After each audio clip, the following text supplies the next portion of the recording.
അരിക്ക് സുഖമായോ? ബെറ്റർ ആയി വരുന്നു. പെയിൻ ഉണ്ട്. ബെറ്റർ ആയി വരുന്നു. ചെറിയ പെയിൻ ഉണ്ട്, എന്നാലും കുഴപ്പമില്ല.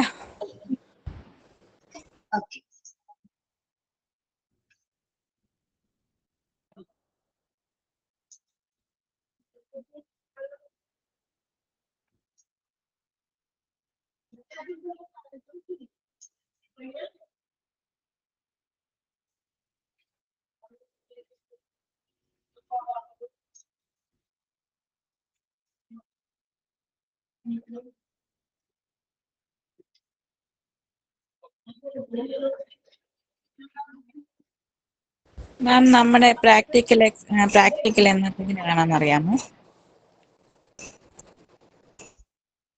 പ്രാക്ടിക്കൽ അറിയിക്കോട്ടോ നിങ്ങളെ, മീറ്റ് പറഞ്ഞിട്ടില്ല. ഓക്കെ. പ്രയർ ആരാണ്?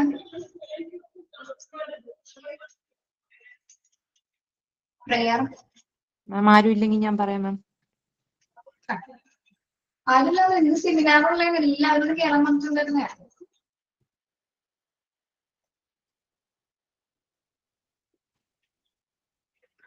ഫുൾ ക്ലാസ് നിങ്ങൾ തന്നെ കൺട്രോൾ ചെയ്യണം. രവതി പ്രയർ ചൊല്ലിക്കോളൂ. ഓം അസതോ മാ സദ്ഗമയ തമസോ മാ ജ്യോതിർഗമയ മൃത്യോ മാ അമൃതം ഗമയ ശാന്തി. Good afternoon, ma'am. Good afternoon, friends.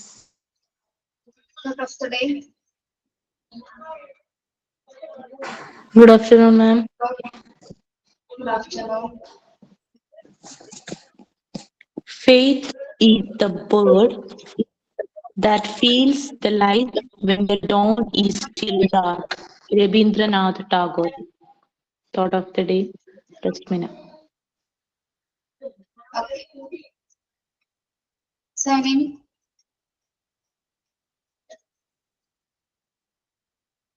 Sign in.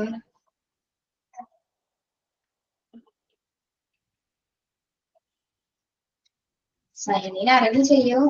മാം ഞാൻ ചെയ്യാം.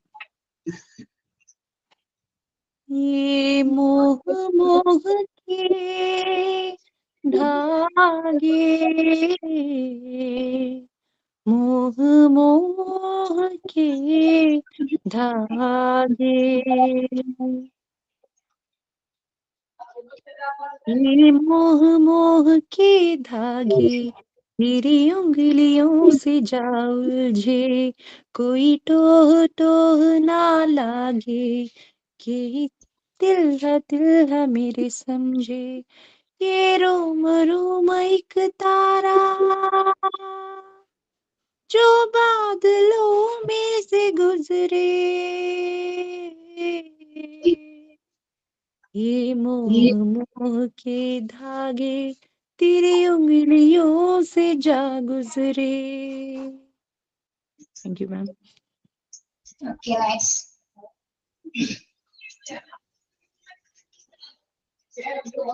Good afternoon to all. ഇന്ന് നമ്മുടെ യൂണിറ്റ് 10 ബാനർ എൻവയോൺമെന്റ് ചാപ്റ്ററിന്റെ സെമിനാർ പ്രസന്റേഷൻ ആണ്.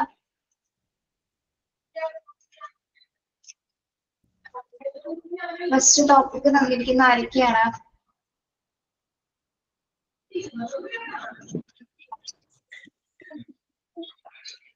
Good afternoon, ma'am. First topic is with the resources. Start it, ma'am. ഒരു മിനിറ്റ് ക്യാമറ എങ്ങനെ of ആയിരുന്ന നിങ്ങള് ക്ലാസ് എടുത്തോണ്ടിരുന്നോട്ടോ, ഹോൾ ക്ലാസ് കൺട്രോൾ ചെയ്തോട്ടോ കേട്ടോ. ക്യാമറ എങ്ങനെ ഓഫ് ആയിരുന്നാല് നമുക്കാരെ എഴുതിക്കൊണ്ടിരിക്കുകയാണ്. പിന്നെ മാർക്ക് ഇടുന്ന് പറഞ്ഞിട്ടുണ്ടായിരുന്നു കേട്ടോ. ഓക്കെ, PDF കാണാൻ പറ്റുന്നുണ്ടോ? സുറുമയുടെ topic human interaction with resources ആണോ? First point A. First A, sustainable management of free numbers. ഒരു മിനിറ്റ് സ്റ്റാർട്ട് ചെയ്യല്ലേ.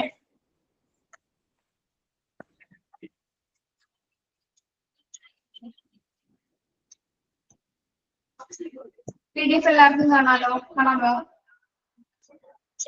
കാണാം.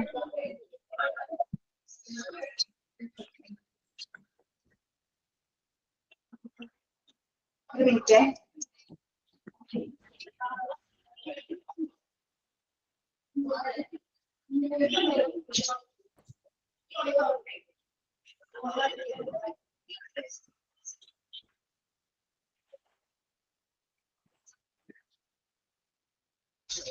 സുറുമി സ്റ്റാർട്ട് ചെയ്തോ കേട്ടോ. Okay, ma'am. Good afternoon, all. In this എല്ലാവരും പ്രവേശിക്കാം കേട്ടോ. seminar start ചെയ്യുകയാണ്. I welcome teacher and to my seminar. First, renewable resources. Resources എന്താണ്?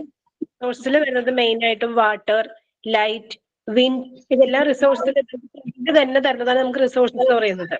അതിന് റിന്യൂവബിൾ റിസോഴ്സസ് എന്ന് പറഞ്ഞു കഴിഞ്ഞാൽ പ്രകൃതി ഒരു ലിമിറ്റേഷൻ നമുക്ക് എപ്പോഴും തരുന്നതാണ് റിന്യൂവബിൾ റിസോഴ്സസ് എന്ന് പറയുന്നത്.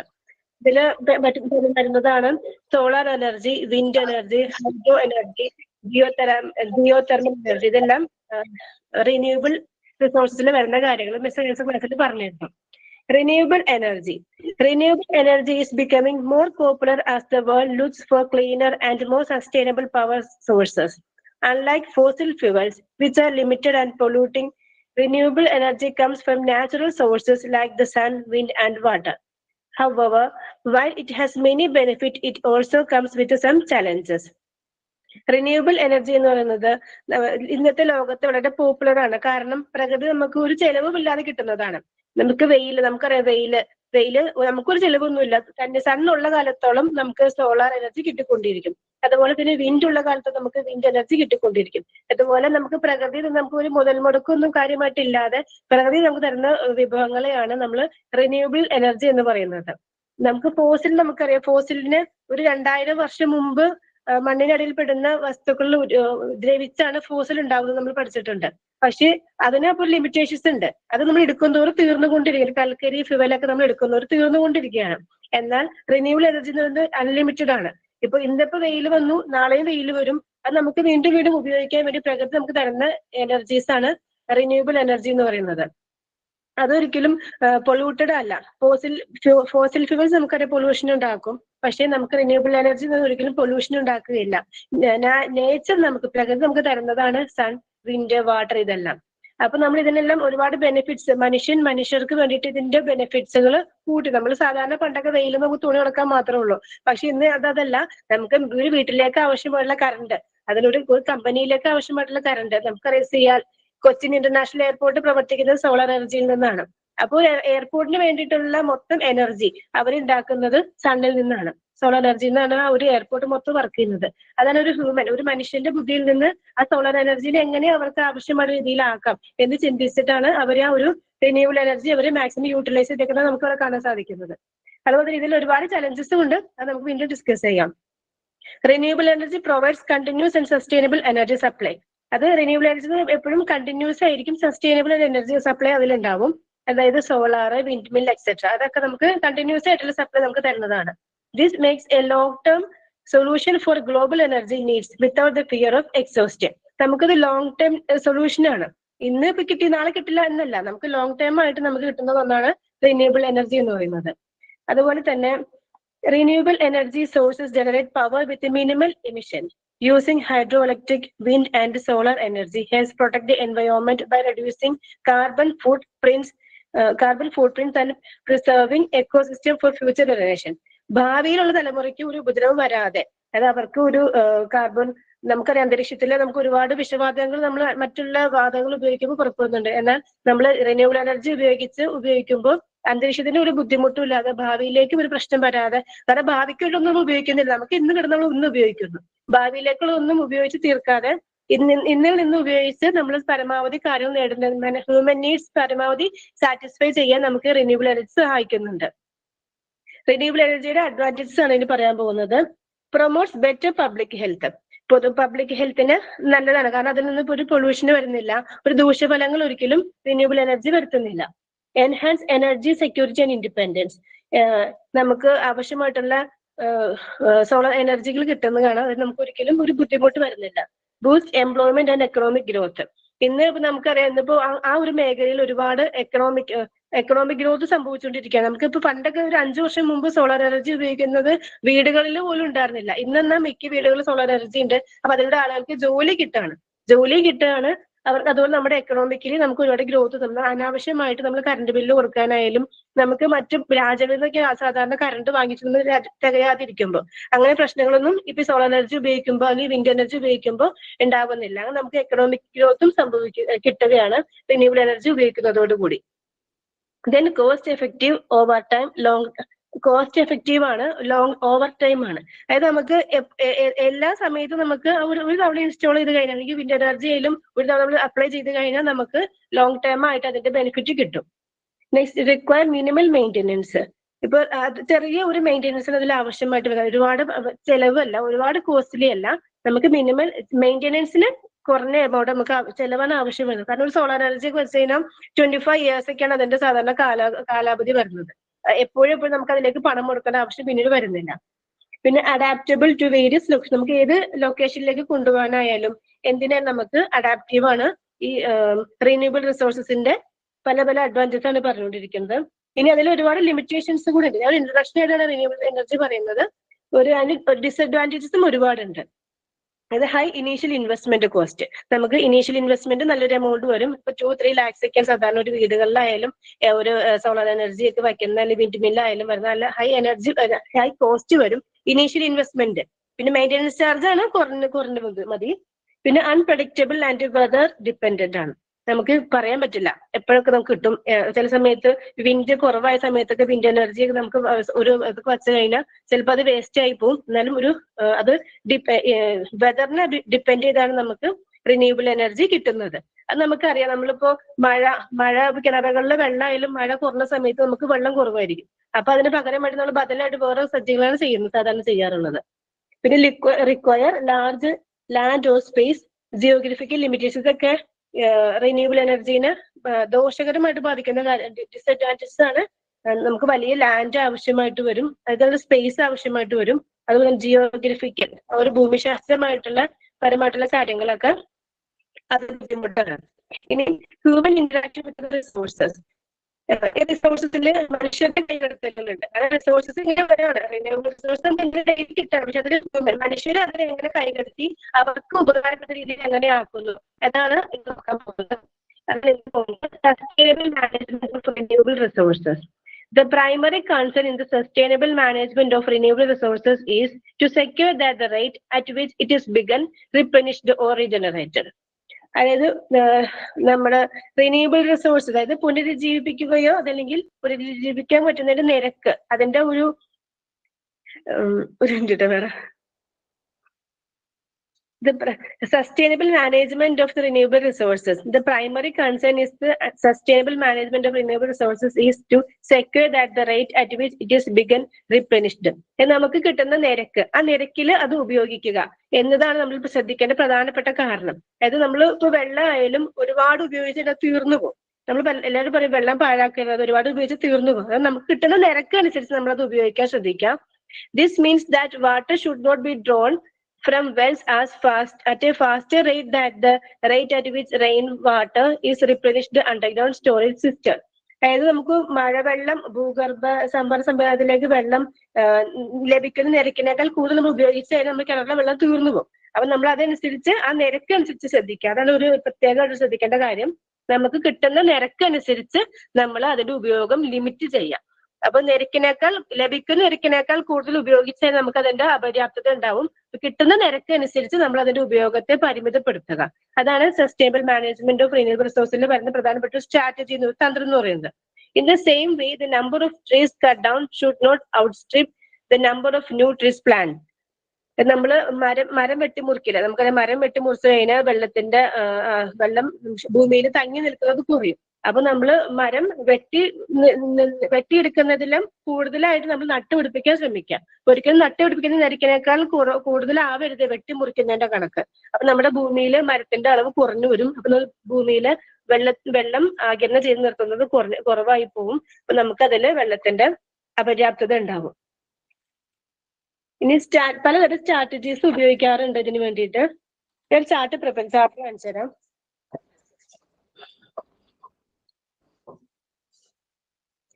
Sustainable management of renewable or natural resource കാണാൻ പറ്റുന്നില്ലേ?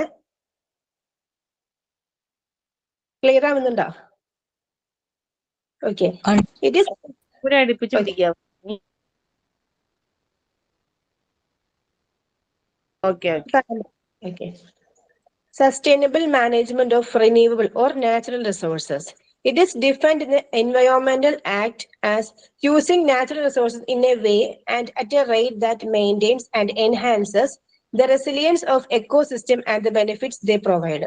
നമുക്ക് പ്രകൃതിയിൽ നിന്ന് കിട്ടുന്ന വസ്തുക്കൾ, കിട്ടുന്ന റിസോഴ്സസിനെ അതിന്റെ പ്രതിരോധശേഷിയെ ബാധിക്കാതെ, ഇപ്പൊ പ്രകൃതിയിൽ നിന്ന് കിട്ടുന്ന മരമാണെങ്കിലും എന്താണെങ്കിലും അതിന്റെ പ്രതിരോധശേഷി അത് ബാധിക്കാതെ നമുക്ക് എങ്ങനെ അത് യൂസ് ചെയ്യാം, അത് കിട്ടുന്ന അളവനുസരിച്ച് അതിന്റെ റേറ്റ് അനുസരിച്ച് നമുക്കത് എങ്ങനെ യൂസ് ചെയ്യാം, അതാണ് നമ്മുടെ എൻവയോൺമെന്റൽ ആക്ടില് sustainable management of renewable or natural റിസോഴ്സിനെ പറ്റി പറഞ്ഞിട്ടുള്ളത്. Okay, the sustainable management of renewable resources involves several strategies that balance the human need for resources with the environmental preservation.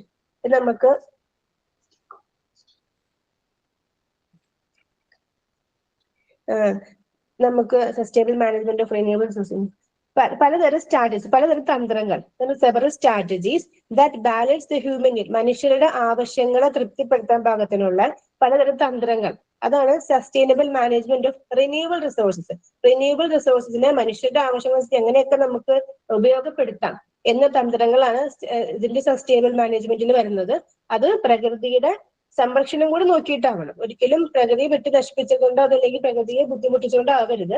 പ്രകൃതിയുടെ സംരക്ഷണത്തോടൊപ്പം തന്നെ മനുഷ്യരുടെ ആവശ്യങ്ങൾ നിറവേറ്റാൻ കഴിയുന്ന തന്ത്രങ്ങൾ മെനയുകയാണ് സസ്റ്റൈനബിൾ മാനേജ്മെന്റ് എന്ന് പറയുന്നത്. അതിന് ഒരുപാട് സ്ട്രാറ്റജീസ് ഉണ്ട്. റിന്യൂവബിൾ എനർജിക്ക് ഒരുപാട് സ്ട്രാറ്റജീസ് ഉണ്ട്. അതിലൊന്ന് energy savings on the demand side. നമുക്ക് ആവശ്യമുള്ള എനർജി നമ്മൾ സേവ് ചെയ്ത് വയ്ക്കാം. നമ്മൾ സോളാർ ആണെങ്കിലും നമ്മൾ വിൻഡിന്റെ അതുപോലെ തന്നെ ഹൈഡ്രോ ഇലക്ട്രിക്, നമ്മൾ വെള്ളത്തിൽ നിന്ന് കറണ്ട് ഉത്പാദിപ്പിക്കുക, നമുക്ക് എന്താണ് ആവശ്യം, നമുക്ക് എന്താ ഡിമാൻഡ്, ആ ഡിമാൻഡ് വരുന്ന എനർജി നമ്മൾ സേവ് ചെയ്ത് വെക്കാം. Then efficiency improvements in the energy production. നമ്മൾ എനർജി പ്രൊഡക്ഷനിലുള്ള നമ്മുടെ മികവിന് നമ്മൾ ഇംപ്രൂവ് ചെയ്യണം. ഒരിക്കലും ഓരോ തരം ടെക്നോളജി തന്നെ യൂസ് ചെയ്യാതെ കാലത്തിനനുസരിച്ച് മാറുമ്പോൾ ടെക്നോളജീസ് വരുന്ന പോലെ നമ്മുടെ കഴിവുകൾ നമ്മൾ അതിനെ ഉപയോഗിക്കുന്ന മികവുറ്റ ഒരു ഇംപ്രൂവ്മെന്റ് എനർജി പ്രൊഡക്ഷനിൽ നടത്തിക്കൊണ്ടിരിക്കണം. പിന്നെ replacement of fossil fuels by various source of renewable energy. നമ്മൾ ഫോസിൽ ഫ്യൂവൽസിനെ മാത്രം ആശ്രയിക്കാതെ റിന്യൂവബിൾ എനർജി കൂടി ആശ്രയിക്കുക. അതിന് എക്സാമ്പിൾ പറഞ്ഞു കഴിഞ്ഞു. നമ്മളിപ്പോ സോളാർ ഉപയോഗിക്കുന്നത്, ആദ്യമൊക്കെ ഇന്ധനം ഒച്ചുള്ള വാഹനങ്ങളായിരുന്നു മൊത്തം ഉപയോഗിച്ചുകൊണ്ടിരുന്നത്. എന്നാൽ ഇന്ന് നമുക്ക് അറിയാം ഇലക്ട്രിക്കിന്റെ കാറുണ്ട്, ഇലക്ട്രിക്കിന്റെ ടൂ വീലർ, അത് നമുക്കെല്ലാം ഇന്ന് വിപണിയിൽ കാണാൻ സാധിക്കും. അപ്പൊ അവര് ഫോസിൽ ഫ്യൂവൽസിന്റെ പകരം റീപ്ലേസ്മെന്റ് നടത്തി റിന്യൂവബിൾ എനർജിയിലേക്ക് മാറ്റം വരുത്തി ഫോസിലിന് നമ്മൾ പരിമിതപ്പെടുത്തുകയാണ് അതിന്റെ ഉപയോഗം. അത് നമ്മുടെ എൻവയോൺമെന്റ് പ്രിസർവേഷൻ ആണത്. നമ്മുടെ എൻവയോൺമെന്റ് പ്രകൃതിയെ നമ്മൾ സംരക്ഷിക്കുകയാണ് അതുവഴി ചെയ്യുന്നത്. Reduce waste and promote recycling. നമ്മൾ വേസ്റ്റേജ് ഇല്ലാതെ റീസൈക്ലിംഗ് പരമാവധി ഉപയോഗപ്പെടുത്താം. ഹൈഡ്രോ ഇലക്ട്രിക് എനർജി ആയാലും നമ്മൾ ഉപയോഗിച്ച വെള്ളത്തിൽ തന്നെ വീണ്ടും നമ്മൾ എനർജി ഉത്പാദിപ്പിക്കാറുണ്ട്. അതുപോലെ promote recycling. Next promote sustainable energy usage. നമ്മൾ സസ്റ്റൈനബിൾ എനർജി യൂസ് ചെയ്യുക. പിന്നെ പ്രിസർവ് നാച്ചുറൽ ഹാബിറ്ററ്റ്സ് ആൻഡ് ബയോഡൈവേഴ്സിറ്റി. നമ്മൾ കൺസേർവ് ചെയ്യുക നാച്ചുറൽ ഹാബിറ്റ്സ്, നമുക്ക് പ്രകൃതിയിൽ നിന്നുള്ള ഹാബിറ്റ്സും ബയോഡൈവേഴ്സിറ്റി, അതായത് ബയോഗ്യാസിന്റെ അതുപോലത്തെ ഉപയോഗങ്ങൾ കൺസേർവ് ചെയ്യുക. കോമ്പാക്ട് ക്ലൈമറ്റ് ചേഞ്ച്, നമ്മുടെ ക്ലൈമറ്റ് ചേഞ്ചസ് കോമ്പാക്ട് ചെയ്യുക.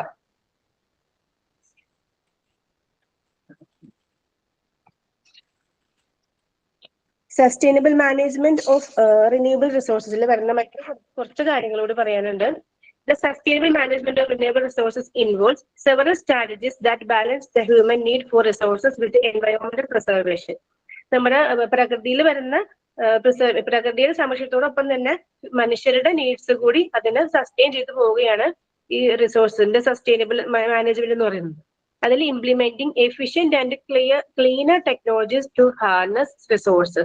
നമ്മൾ എഫിഷ്യന്റ് ആയിട്ടുള്ള നല്ല മികവുറ്റതും ക്ലീനർ ആയിട്ടുള്ള ടെക്നോളജീസ് യൂസ് ചെയ്യുന്നതിന് ടു യൂട്ടിലൈസ് റിസോഴ്സസ്. നമ്മുടെ റിസോഴ്സസിനെ നമ്മൾ പരമാവധി യൂട്ടിലൈസ് ചെയ്യാൻ വേണ്ടിയിട്ട് ഏറ്റവും നല്ലതും ക്ലീനർ ആയിട്ടുള്ള ടെക്നോളജീസ് യൂസ് ചെയ്യണം അവിടെ. അതുപോലെ തന്നെ enforcing regulations and policies that promote rational use and protection.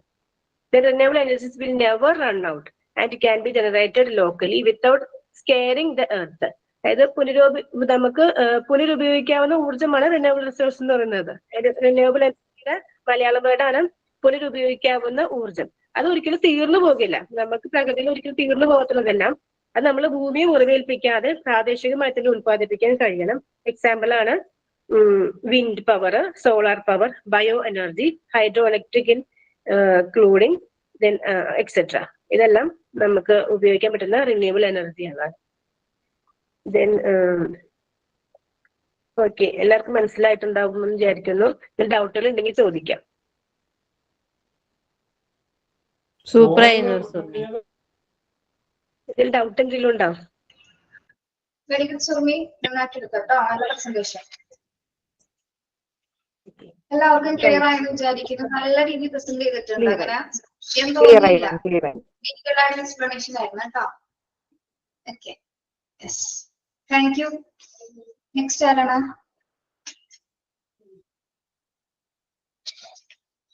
ഞാനാണ്. രേഖ മനോ. പക്ഷെ ഞാൻ ഇത്രയൊന്നും പ്രിപ്പയർ ആയിട്ടില്ല. കുറച്ച് ഓരോരുത്തരുടെ സ്റ്റൈലാണ് കേട്ടോ. രേഖയുടെ സ്റ്റൈൽ എടുക്കാം. എനിക്ക് good afternoon all of you. എനിക്ക് കിട്ടിയിരിക്കുന്ന സസ്റ്റൈനബിൾ നേരെ വെക്കാമോ? എവിടെയെങ്കിലും ടേബിളിന്റെ അവിടെ നേരെ വെച്ച് ഇങ്ങനെ കുമ്പിട്ടുണ്ടാവും.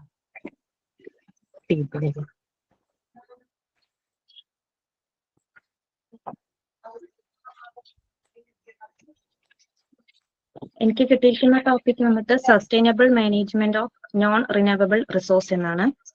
ഇത് വന്നിട്ട് പുനഃസ്ഥാപിക്കാൻ കഴിയാത്ത വിഭവങ്ങൾ എന്നാണ് അതിന്റെ മീനിങ്. നോൺ റിന്യൂവബിൾ എന്ന് പറയുന്നത് നമ്മൾ ഉപയോഗിക്കും തോറും നശിച്ചുകൊണ്ടിരിക്കുന്ന ഒരു റിസോഴ്സിനെയാണ് അങ്ങനെ പറയുന്നത്.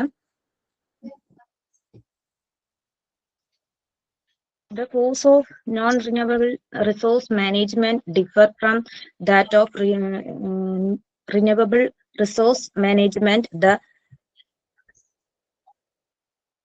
അതായത് നോൺ റിന്യൂവബിൾ റിസോഴ്സും റിന്യൂവബിൾ റിസോഴ്സും പറയുന്നത് രണ്ടും വ്യത്യസ്തമായിട്ടുള്ളതാണ്. റിന്യൂവബിൾ റിസോഴ്സ് പറയുന്നത് നമ്മൾ ഉപയോഗിക്കും തോറും ഉണ്ടായിക്കൊണ്ടിരിക്കുന്നതും വീണ്ടും വീണ്ടും ഉപയോഗിക്കാൻ പറ്റുന്നവയായിരിക്കും. പക്ഷെ നോൺ റിന്യൂവബിൾ റിസോഴ്സ് എന്ന് പറയുന്നത് നമ്മൾ ഉപയോഗിക്കും തോറും അത് നശിച്ചുകൊണ്ടിരിക്കുക, ഭൂമിയിൽ ഇല്ലാതായിക്കൊണ്ടിരിക്കുകയാണ്. ഭാവി തലമുറകൾക്കൊന്നും അത് പിന്നീട് കിട്ടാതെയും നേരെ ഒന്നും ലഭിക്കാതെ വരുന്ന ഒരു അവസ്ഥയാണ് അങ്ങനെ പറയുന്നത് നോൺ റിന്യൂവബിൾ റിസോഴ്സ് എന്ന് പറയുന്നത്. പക്ഷെ റിന്യൂവബിൾ റിസോഴ്സ് എന്ന് പറയുന്നത് നമ്മൾ ഉപയോഗിക്കും തോറും വീണ്ടും ഉണ്ടാകും. അതായത് എക്സാമ്പിൾ സൺലൈറ്റ്, വാട്ടർ, ബയോമാസ്, അങ്ങനത്തെ അതൊക്കെ ഉൾപ്പെടുന്നതാണ് റിന്യൂവബിൾ റിസോഴ്സ് എന്ന് പറയുന്നത്. നോൺ റിന്യൂവബിൾ റിസോഴ്സ് എന്ന് പറയുന്നത് കൽക്കരി, നാച്ചുറൽ ഗ്യാസ്, സ്വർണം, കോസ്റ്റ്ലി ആയിട്ടുള്ളവയാണ് നോൺ റിന്യൂവബിൾ റിസോഴ്സ് എന്ന് പറയുന്നത്. ഇത് വന്നിട്ട് the salient future of non-renewable resource is that they can be drained. അതായത് ഇത് നോൺ റിന്യൂവബിൾ റിസോഴ്സ് എന്ന് പറയുന്നത് നമ്മൾ ഉപയോഗിക്കും തോറും ഭൂമിയിൽ ഇല്ലാതെയും നശിച്ചും കൊണ്ടിരിക്കുന്നവയാണ്. ഇത് കൂടുതലും കാർബൺ അങ്ങനത്തെ വിഭവങ്ങളിൽ പെടുന്നവയായിരിക്കും നോൺ റിന്യൂവബിൾ റിസോഴ്സ് എന്ന് പറയുന്നത്. The more we use, the less remains. The earth is basically a closed system. ഭൂമി എന്ന് പറയുന്നത് ഒരു അടഞ്ഞ ഒരു പ്രതലമായിരുന്നു. അതില് നമ്മൾ എടുക്കും തോറും അത് ഭൂമിയിൽ ഇല്ലാതായിക്കൊണ്ടിരിക്കുന്ന ഒരു അവസ്ഥയാണ് ഇപ്പൊ ഉള്ളത്. The amount of matter in the earth system is fixed. The existing solid earth resource are all that we have and probably all we all ever have. അതായത് നിലവിൽ ഉള്ള ഖരവിഭവങ്ങളും നമ്മളുടെ പക്കലുള്ള എന്താ പറയാ മാം, എനിക്ക് കറക്റ്റായിട്ട് അങ്ങനെ പറയാൻ കിട്ടുന്നില്ല. സെമിനാർ ഇല്ല, ഞാൻ ഫസ്റ്റ് ടൈം എടുക്കുകയാണ്. അല്ല കൃത്യയുടെ മിസ് പറഞ്ഞല്ലേ കഴിഞ്ഞ ക്ലാസ്സിൽ? പ്രിപ്പയർഡ് ആകാൻ പറഞ്ഞു തന്നെയാണ്.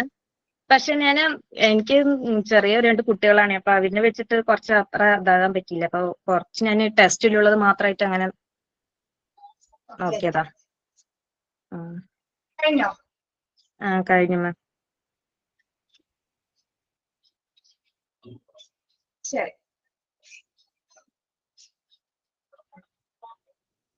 നോൺ റിസോഴ്സസ് ഏതൊക്കെയാണെന്ന് അറിയാലോ നിങ്ങൾക്ക്? ഏതൊക്കെയാണ്?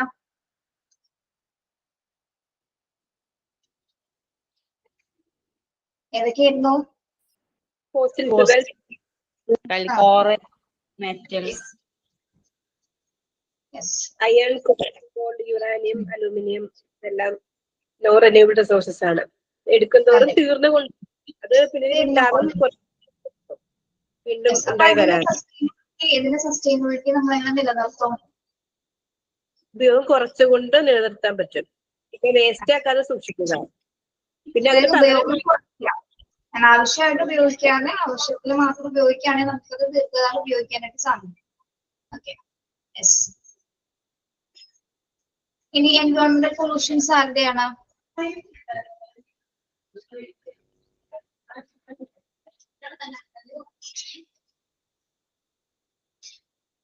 എൻവയോൺമെന്റൽ പൊല്യൂഷൻ ആരുടെയാണ്? ഫസ്റ്റ് ലിനി ആയിരുന്നു. ലിനി നെക്സ്റ്റ് വീക്ക് ഉണ്ടാവില്ല. നെക്സ്റ്റ് ലാൻഡ് പൊല്യൂഷനെ പറ്റുള്ളൂ.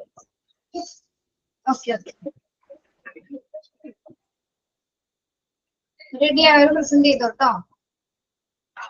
ലിനി ഈ വീക്കില്ല, ലിനി നെക്സ്റ്റ് വീക്ക് ഉണ്ടാവുള്ളൂ. ഈ വീക്ക് ഉണ്ടാവില്ല, ആബ്സെന്റ് ആയിരിക്കും പറഞ്ഞിരുന്നു. എയർ പൊല്യൂഷൻ ആരാണപ്പോ? ഞാൻ ജസ്റ്റ് കേറിയിട്ടുണ്ട്. ഞാന് വീട്ടിലില്ല. ഞാന് എന്റെ നേറ്റീവ് പ്ലേസിലേക്ക് വന്നേക്കാണ്. അപ്പൊ ഞാൻ പ്രിപ്പയർഡ് ആയിട്ടില്ല. അപ്പൊ ഞാൻ നെക്സ്റ്റ് വീക്ക് ഞാൻ പ്രിപ്പയർ ആയിട്ട് ചെയ്യാം. Thank you. Next land pollution Vanaja ചേച്ചിയാണ്. വനജ.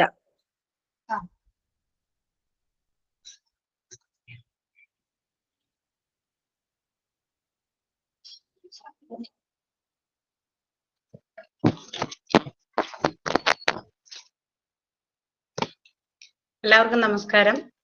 ഞാൻ നമ്മുടെ പോർഷനിലെ ഒരു ചെറിയ പാർട്ടായ ലാൻഡ് പൊല്യൂഷനെ കുറിച്ചിട്ട് എനിക്ക് അറിയാവുന്ന കാര്യങ്ങൾ നിങ്ങളുമായിട്ടൊന്ന് പറയാൻ വേണ്ടിയിട്ടാണ്. ലാൻഡ് പൊല്യൂഷൻ പറഞ്ഞാൽ നമുക്ക് അറിയാം, പ്രത്യേകിച്ചും ഭൂമി മലിനീകരണം അല്ലെങ്കിൽ മണ്ണ് മലിനീകരണം, വിഷവസ്തുക്കൾ, ഖരമാലിന്യങ്ങൾ, രാസവസ്തുക്കൾ എന്നിവ കൊണ്ട് മലിനീകരിക്കപ്പെടുന്നതാണ് നമ്മുടെ മണ്ണ്. അതുകൂടെ തന്നെ മണ്ണിന്റെ അടിയിലുള്ള ജലസ്രോതസ്സും കൂടി അതിലൂടെ തന്നെ നമുക്ക് മലിനമാകുന്നതിനെയാണ് ഭൂമി മലിനീകരണം അല്ലെങ്കിൽ മണ്ണ് മലിനീകരണം എന്ന് പറയുന്നത്. നമ്മുടെ ബുക്കിൽ തന്ന വാക്കെന്ന് പറഞ്ഞാൽ land pollution is both a natural and social hazard. നമുക്ക് നാച്ചുറലായിട്ടും സാമൂഹ്യമായിട്ടുള്ള ആപത്തുണ്ടാക്കുന്നതാണ് land pollution. Land has been treated from ancient times as a mother or even goddess. പണ്ടുള്ളവര് ലാൻഡിനെ ഭൂമി ദേവതയായിട്ടും എന്ന് കണക്കാക്കിയിട്ടാണ് ഇരുന്നത്. അപ്പൊ അവര് അത്രത്തോളം ഭൂമിയെ സ്നേഹിച്ചിട്ടാണ് പണ്ട് പ്രാചീന കാലങ്ങളിലൊക്കെ ഉണ്ടായിരുന്നത്. ഇപ്പൊ പിന്നെ അതിൽ ഒരുപാട് വ്യത്യാസങ്ങളൊക്കെ വന്നു. It gives us food as well as shelter and all other comforts. അത് നമുക്ക് ഫുഡ് നൽകുന്നതും ഷെൽട്ടർ നൽകുന്നതും മറ്റെല്ലാ തരത്തിലുള്ള കംഫർട്ട്സും നമുക്ക് നൽകുന്നത് ലാൻഡ് ആണ്. അതുകൊണ്ട് തന്നെയാണ് പണ്ട് അതിനെ ശരിക്കും ലാൻഡ് ഭൂമി ദേവത എന്ന് തന്നെയാണ് നമ്മൾ പാട്ടുകളിലും കവിതകളിലും ഒക്കെ പറയുമ്പോൾ നമ്മൾ പറയുന്നത് ഭൂമി ദേവിയാണ്. ശരിക്കും ഭൂമിനെ നമ്മളൊരു ദേവിയായിട്ടാണ് നമ്മൾ കണക്കാക്കിക്കൊണ്ടിരിക്കുന്നത്. ആ ദേവീനെയാണ് ഇന്നത് ഏത് തരത്തിലൊക്കെ അതിനെ അഫക്ട് ചെയ്യുന്നുണ്ട് നോക്കാം. It gives but recent increasing incidents of land pollution have been witnessed. പക്ഷെ ഇന്നിപ്പോ അതെന്തായി, ഒരു പലതരത്തിലുള്ള പൊല്യൂഷൻ കൊണ്ട് അതൊരു പറഞ്ഞ പോലെ ഒരു മൂകസാക്ഷിയായി പോലെ ലാൻഡ് ഇപ്പൊ അങ്ങനെ നിൽക്കുകയാണ്. പലതരത്തിലും അതിനെ അഫക്ട് ചെയ്യുന്നുണ്ട്. ലാൻഡ് പൊല്യൂഷന്റെ നമ്മൾ ഒന്നും കൂടി പറയാണ്, ലാൻഡ് പൊല്യൂഷൻ അല്ലെങ്കിൽ വിഷമലിനീകരണം എന്നതുകൊണ്ട് ഉദ്ദേശിക്കുന്നത് വിഷവസ്തുക്കൾ, ഖരമാലിന്യങ്ങൾ, രാസവസ്തുക്കൾ എന്നിവയാൽ മണ്ണ് മലിനമാകുന്നതിനെയാണ് ലാൻഡ് പൊല്യൂഷൻ എന്ന് പറയുന്നത്. Contamination of soil and land components with harmful substances that can adversely affect human health and environment. ഭൂമി എന്താ പറയാ, നമുക്ക് മനുഷ്യന് ശാരീരികമായും നമ്മുടെ അന്തരീക്ഷത്തെ ഏതൊക്കെ തരത്തില് പൊല്യൂട്ടഡ് ആവുന്നുണ്ടോ അതിനെയൊക്കെ തന്നെയാണ് ഭൂമി മലിനീകരണം അല്ലെങ്കിൽ മണ്ണ് മലിനീകരണം എന്ന് പറയുന്നത്. അതിൽ പ്രധാനമായിട്ടും മലിനീകരണത്തിന്റെ ഉറവിടം എന്ന് പറഞ്ഞാൽ മനുഷ്യർ തന്നെയാണ് ഇന്ന് ഈ മലിനമാക്കിക്കൊണ്ടിരിക്കുന്നത്. അതിൽ നമുക്കൊക്കെ അറിയാം പ്രധാനമായിട്ടും മലിനമാകുന്നത് ഈ പറഞ്ഞ പോലെ ജലവസ്തുക്കള്, വിഷവസ്തുക്കൾ പറയുമ്പോ മറ്റേ നമ്മള് കൃഷിക്കൊക്കെ ഉപയോഗിക്കുന്ന പലതരത്തിലുള്ള കീടനാശിനികൾ അത് പലതരത്തിലും നമ്മളെ ബാധിക്കുന്നുണ്ട്. അത് മണ്ണിനെ മലിനമാക്കുന്നത്, മണ്ണിൽ ജീവിക്കുന്ന ചെറിയ ജീവികളെ അത് അഫക്റ്റ് ചെയ്യും, മണ്ണിര പോലെയുള്ള ചെറിയ ജീവികളെ. അപ്പൊ നമ്മൾ ഈ ലാൻഡിലൊക്കെ നമ്മൾ ഇത്തരത്തിലുള്ള വളപ്രയോഗങ്ങളൊക്കെ നടത്തുമ്പോൾ അതൊക്കെ നശിക്കുകയാണ് ചെയ്യുന്നത്. അങ്ങനെയാണ് അതിനെ അഫക്റ്റ് ചെയ്യുന്നത്. അതുപോലെ അപ്പൊ പിന്നെ അടുത്തത് നമ്മൾ അതിൽ കൃഷി ചെയ്യുമ്പോൾ എന്തുണ്ടാവും, നമുക്ക് നല്ല കൃഷി അതിൽ നിന്ന് നമുക്ക് ലഭിക്കാനായിട്ട് പറ്റുന്നില്ല. ഇനി നമുക്ക് എന്തായാലും കോസസ് ഓഫ് ലാൻഡ് പൊല്യൂഷൻ, അതിന്റെ പ്രധാന കാരണങ്ങൾ എന്താന്ന് നോക്കാം. ഒന്നാമത്തെ പറയുന്നത് ഓവർ പോപ്പുലേഷൻ, ജനസംഖ്യാ വർധനവ്. ഈ പറഞ്ഞ പോലെ നമുക്ക് ജനസംഖ്യ വർദ്ധിക്കുമ്പോൾ എന്തൊക്കെ ആവുന്നു, നമുക്ക് പുതിയ വീടുകൾ, ഒരുപാട് ആളുകൾ കൂടുമ്പോൾ വീടുകൾ വേണം. അതുപോലെ തന്നെ അപ്പൊ വീടുകൾ വരുമ്പോൾ നമ്മൾ എന്താവും, സ്ഥലങ്ങളൊക്കെ വെട്ടി നശിച്ച് അവിടെ നല്ല കാടോ മറ്റൊക്കെ ഉള്ളതൊക്കെ വെട്ടി നശിപ്പിച്ച് വീടുണ്ടാക്കാനും മറ്റൊക്കെ ആയിട്ട് അതിന്റെ ഞാനൊരു ചെറിയത് എഴുതി നോക്കാം. It affect the over population, it affect deforestation and lack of soil fertility. അതെങ്ങനെയാണ്, അതായത് ഞാൻ അത് മനസ്സിലാക്കിയത്, നമ്മൾ ജനസംഖ്യ കൂടുമ്പോൾ നമ്മൾ കുറച്ചും കൂടി ഗ്രാമീണ ഏരിയകൾ പോയി കുറച്ചും കൂടി കുളം അതുപോലെ തന്നെ നമ്മൾ വയലുകളൊക്കെ നശിപ്പിച്ച് അവിടെ പിന്നെ പുതിയ വീടുകൾ വരികയാണ് ആ ജനസംഖ്യ കൂടുമ്പോൾ. അപ്പൊ അതിനു വേണ്ടി അതാവുമ്പോ എന്താവും, നമ്മുടെ ഈ സോയിലിന്റെ ഫെർട്ടിലിറ്റി, സോയിലിന്റെ മണ്ണിന്റെ നല്ല ഭൂസമ്പത്ത് നമുക്ക് കിട്ടുന്നത് കുറയാണ്. അഡ്വേഴ്സ്ലി അഫക്ട് ദി അഗ്രികൾച്ചറൽ, അതുപോലെ തന്നെ അതിലൂടെ തന്നെ അതിനെ എന്തിനും കൂടി നമ്മളെ അഫക്ട് ചെയ്യും, അഗ്രികൾച്ചർ കൃഷിനെയും കൂടി അത് അഫക്ട് ചെയ്യുന്നു. രണ്ടാമത്തെയാണ് ഡീഫോറസ്റ്റേഷൻ പറഞ്ഞ deforestation reduces plant and animal habitat putting them in risk extension. അതായത് തന്നെ നമ്മൾ ഈ പുതിയ വീടുകൾ വെക്കാനും മറ്റൊക്കെ ആയിട്ട് വരുമ്പോൾ നമ്മള് വനനശീകരണം, അതാണ് ഡീഫോറസ്റ്റേഷൻ എന്നതുകൊണ്ട് ഉദ്ദേശിക്കുന്നത്. First loss also leads to soil erosion. എന്തുണ്ടാവുന്നു, വനനശീകരണം പ്രധാനമായിട്ട് സസ്യങ്ങളുടെയും മൃഗങ്ങളുടെയും ആവാസ വ്യവസ്ഥ തന്നെ കുറയ്ക്കുകയാണ്. നമുക്ക് അറിയാം, കാട് എന്ന് പറയുമ്പോൾ ആവാസ വ്യവസ്ഥ പറഞ്ഞാൽ ഒരു പറ്റം ആളുകൾ അല്ലെങ്കിൽ ജീവികളായാലും ഒന്നിച്ചുകൂടി താമസിക്കുന്നതിനെയാണ് നമ്മൾ ഇക്കോസിസ്റ്റം അല്ലെങ്കിൽ ആവാസ വ്യവസ്ഥ എന്ന് പറയുന്നത്. അപ്പൊ നമ്മൾ ഒരു കാട് അല്ലെങ്കിൽ ഒരു മരം വെട്ടുമ്പോൾ അതിൽ ഒരുപാട് ചെറുതായാലും വലുതായാലും ഒരുപാട് ജീവികളുടെ ആവാസമാണ് അതിൽ നിന്ന് നഷ്ടപ്പെടുന്നത്. അപ്പൊ ഈ മൃഗങ്ങളുടെയും സസ്യങ്ങളുടെയൊക്കെ ആവാസ വ്യവസ്ഥ കുറയുന്നു. അതുകൂടെ തന്നെ അവർക്ക് വംശനാശ ഭീഷണി നേരിടുന്നു. കുറെ ആയിട്ട് അതിൽ ഇല്ലാണ്ടാവുമ്പോ അവരുടെ തലമുറകൾ ഇല്ലാതെയാവുമ്പോ അതിലൂടെ അങ്ങനെ വംശനാശ ഭീഷണി നേരിടുന്നു. അതുപോലെ തന്നെ അത് ചെറിയ മണ്ണിടിച്ചില്, ജലസ്രോതസ്സുകളുടെ മലിനീകരണം എന്നിവയ്ക്ക് കാരണമാകുന്നു ഡീഫോറസ്റ്റേഷൻ, വനനശീകരണം. അങ്ങനെയാണ് ലാൻഡ് പൊല്യൂഷനെ അത് ബാധിക്കുന്നത്. അടുത്തതാണ് excessive of use of chemicals. നമ്മളിപ്പോ പറഞ്ഞത് തന്നെയാണ്, യൂസ് ഓഫ് കെമിക്കൽസ്, രാസവളങ്ങളുടെ ഒരുപാട് ഉപയോഗം നമ്മളെ പല തരത്തിലും ബാധിക്കുന്നുണ്ട്. അതിൽ നമ്മള് കാസർഗോഡ് ജില്ലയിലെ ഒരു പ്രദേശം തന്നെ പണ്ട് ഇതുപോലെയുള്ള എനിക്ക് ആ പ്രദേശം ഞാൻ നോട്ട് ചെയ്തില്ല, ഞാനൊന്നും നോക്കിയതല്ല, എൻ്റെ അതിൽ കോൺവേഴ്സിൽ പറയാണ്. ആ ഒരു പ്രദേശത്തിന്റെ പേര് എനിക്ക് ഓർമ്മയില്ല. അത് ഇതുപോലെയുള്ള കെമിക്കൽ ആയിട്ടുള്ള കീടനാശിനി ഉപയോഗിച്ച് ആ ഭാഗത്തുണ്ടാവുന്ന പിന്നീട് ഉണ്ടാവുന്ന ഗർഭിണികളായ അവരെയൊക്കെ ബാധിച്ചു. പിന്നീട് ഉണ്ടാക്കുന്ന കുട്ടികളൊക്കെ ഡിസബിലിറ്റി ആയിട്ട് കുട്ടികളായിട്ട് മാറുക ഒക്കെ ചെയ്യുന്നുണ്ട്. അതുപോലെ തന്നെ ഇപ്പൊ ഉണ്ടാവുന്നത് ഇതുപോലെ നമ്മളാവുമ്പോ മണ്ണ് എങ്ങനെയൊക്കെ ആവുന്നു, ചെറിയ മനുഷ്യനെ ബാധിക്കുന്നത് തലവേദന, അതുപോലെ ചെറിയ ഹ്രസ്വകാല പ്രത്യാഘാതങ്ങൾ, ക്യാൻസർ, പ്രത്യുൽപാദന വൈകല്യം, അതൊക്കെയാണ് കീടനാശിനികളിലൂടെ നമ്മൾ നേരിട്ടല്ലെങ്കിലും അത് മറ്റൊരു തരത്തിൽ നമ്മളെ ബാധിക്കുന്നത്. നമ്മൾ നേരിട്ട് ഇപ്പൊ കീടനാശിനിയുടെ അടുത്ത് പോയി നമ്മൾ നോക്കിയെടുക്കൊന്നും ചെയ്യണ്ട, പക്ഷെ അത് മണ്ണിലാവുമ്പോ ആ മണ്ണിലൂടെ നമ്മളെ അത് ബാധിക്കുന്നുണ്ട്. ഈ മൂന്നെണ്ണാണ് നമുക്ക് ടെക്സ്റ്റിൽ പറഞ്ഞ 3 ലാൻഡ് പൊല്യൂഷന്റെ കോസസ്. ഒന്ന് over population, deforestation, excessive use of chemicals. ആ 3 ലാൻഡ് പൊല്യൂഷന്റെ കോസ് എന്ന് പറയുന്നത്. ഇനി അടുത്തതാണ് ലാൻഡ് പൊല്യൂഷന്റെ കോൺസിക്വൻസസ് ഓഫ് ലാൻഡ് പൊല്യൂഷൻ. അതുകൊണ്ടുണ്ടാകുന്ന പ്രത്യാഘാതങ്ങൾ. ഈ കോസ് കൊണ്ടുണ്ടാകുന്ന പ്രശ്നങ്ങൾ തന്നെയാണ് പ്രത്യാഘാതങ്ങളായിട്ട് മാറുന്നത്. അതിലൊന്നാണ് decrease in farm lands.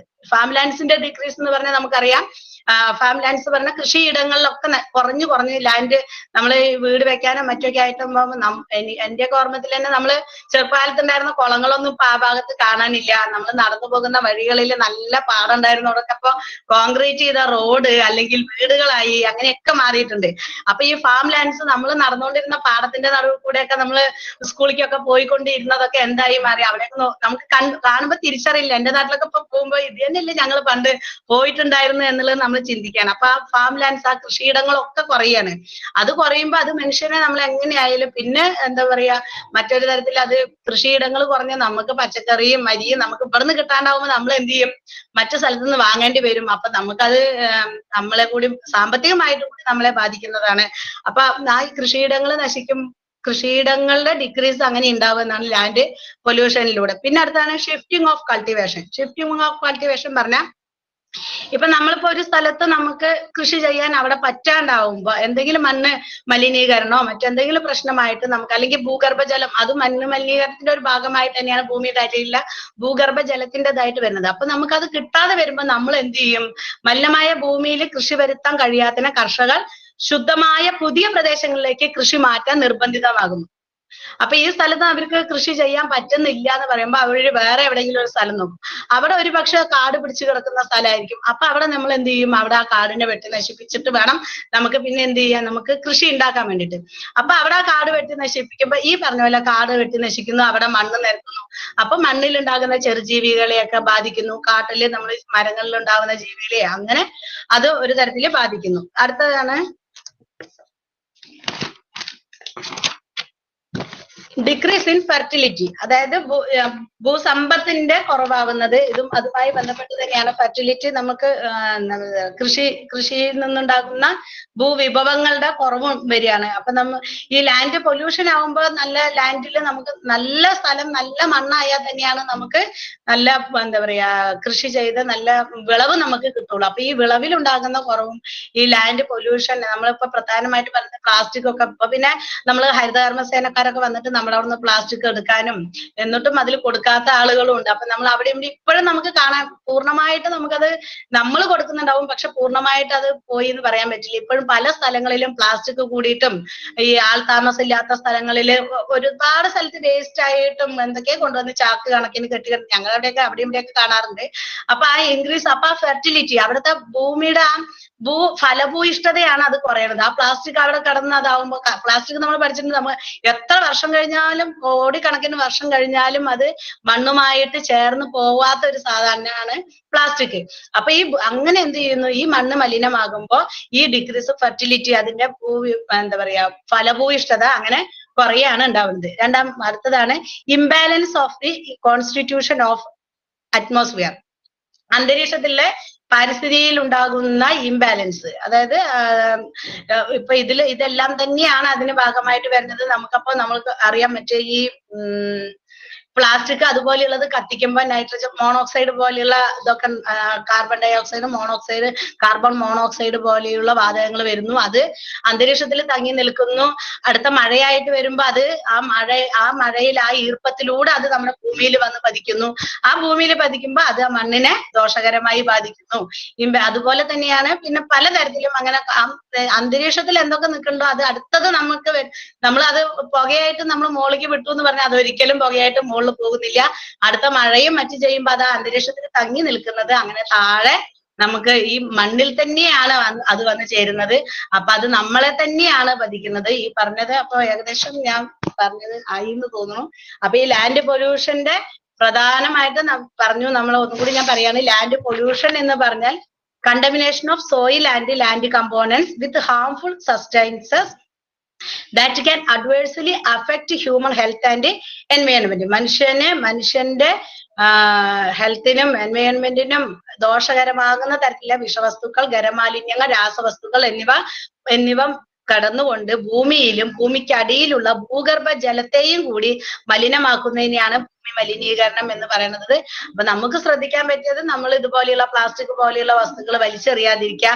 Maximum നമ്മുടെ വീട്ടിലുണ്ടെങ്കിൽ ചെറിയൊരു സ്ഥലമുണ്ടെങ്കിൽ അല്ലെങ്കിൽ ടെറസിന്റെ മുകളിലൊക്കെ പിന്നെ കുറച്ചൊക്കെ നമുക്ക് പറ്റാവുന്ന പച്ചക്കറികൾ വെച്ചിട്ട് നമ്മളുടെ കുറച്ചാണെങ്കിലും സ്ഥലമുള്ളത് നമ്മുടെ സ്ഥലത്തിനെ നമ്മൾ വൃത്തിയായി അല്ലെങ്കിൽ അതിൽ വേസ്റ്റ് ഇടാതെയും ഈ ഒരു തരത്തില് കീടനാശിനികൾ ഉപയോഗിക്കാതെയും പച്ചക്കറിയും കമ്പോസ്റ്റും മറ്റു കമ്പോസ്റ്റ് നമ്മുടെ പച്ചക്കറി നമ്മൾ ഭക്ഷണത്തിന്റെ ഒക്കെ വേസ്റ്റ് നമുക്ക് ഉപയോഗിച്ച് അത് നമ്മുടെ മണ്ണിൽ തന്നെ ഇട്ടാൽ നമുക്ക് പച്ചക്കറിക്കൊക്കെ വളമായിട്ട് ഉപയോഗിക്കാന്നാണ്. അപ്പൊ ആ മണ്ണിന് അത് നമ്മൾ ഒരു തരത്തിലും മണ്ണിനെ ദോഷകരമായി ബാധിക്കുന്നില്ല. നമുക്ക് പറ്റുന്നത് പോലെ കുറച്ചെങ്കിലും ഒരു പിടിയെങ്കിലും മണ്ണുള്ളത് നമ്മള് പറ്റും പോലെ സംരക്ഷിച്ചാൽ അത് അത്രയും നല്ലതാണെന്നാണ് എനിക്ക് പറയാനുള്ളത്.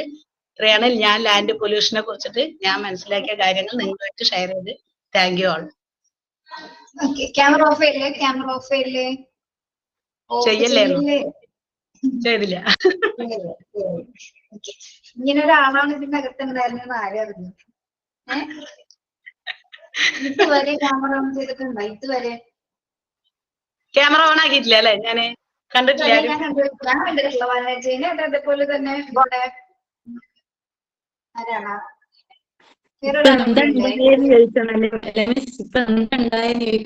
നല്ല പ്രസന്റേഷൻ. നമുക്കൊരു ക്ലാസ് കണ്ട പോലെ നല്ല തോന്നിയത്, ഒരു അവയർനെസ് പ്രോഗ്രാം കണ്ട പോലെയാണ് അല്ലേ? നമുക്ക് എങ്ങനെയാണ് തോന്നിയത്?